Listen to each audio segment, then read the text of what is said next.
Hi there, my name is Aditi and I am a medical student in second year MBBS. Now, today I want to talk to you about Yagyopathy. For many of us, Yagyopathy is a very vital part of Ayurveda. However, there are many of us also who do not know what this is. So, for those of us who do not know, Yagyopathy is the medical application of the fumes that are emanated during a yagya. Now, despite the fact that I am an MBBS student, I have seen the miracles of Ayurveda myself and so would like to discuss this further. But before we actually jump into the topic, I'd like to discuss with you the anatomy of the human respiratory system. Now, as you can see in the schematic diagram, this is the nasal cavity, the oral cavity, which are connected to the naso, oro, and laryngopharynx, which finally continues into the trachea.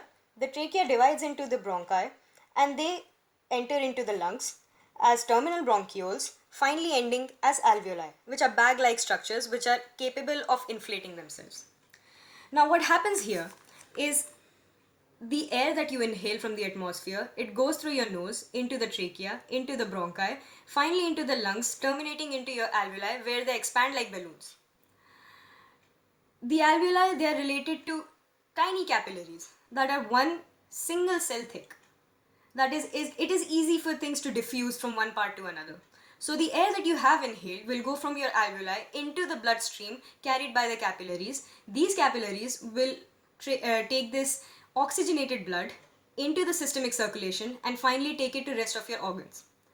Now that we know how this works, let's jump into the medical aspects of it. Now, when you perform a yagya, obviously the fumes that are emanating, they're going to purify the air all around you. The purifying air will cleanse the atmosphere and a purer oxygen capacity will be created. So that the oxygen that you are inhaling is much purer than what you were inhaling before. Also, these fumes are very much responsible for clearing out obstruction in your passages and making the breathing in your pathways easier. Other than that, obviously there are medical applications of this, medicinal related, that is, they will protect you from different diseases. More than that, we all know that there are many microbes on our body which are commensal. That is, they do not harm our body, but they are responsible for many of these systems that are working inside our body. And so these fumes, they take care not to kill your commensals, but only the pathogens that are going to cause you diseases. And this also enhances your breathing capacity in the long run. Now, this was about the individual part. Let's talk about on a more holistic level. Healing occurs in the environment. Now, since the environment has been purified, but we both know that there was some amount of carbon dioxide which was released during this yagya. Obviously, we're using fire, right?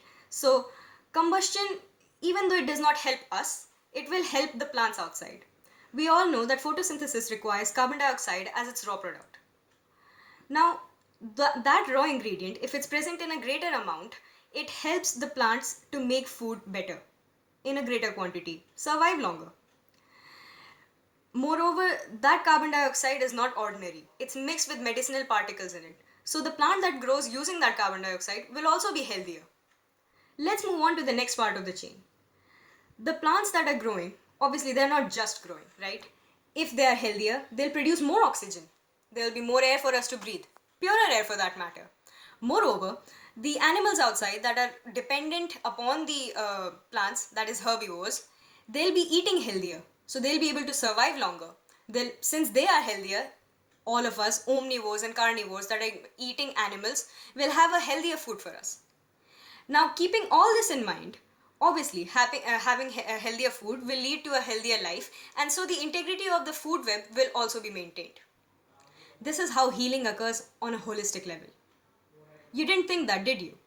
Of course, Yagyopathy is something which is not very widely discussed, and I think it should be. This is only a little review into it. Talk to you later.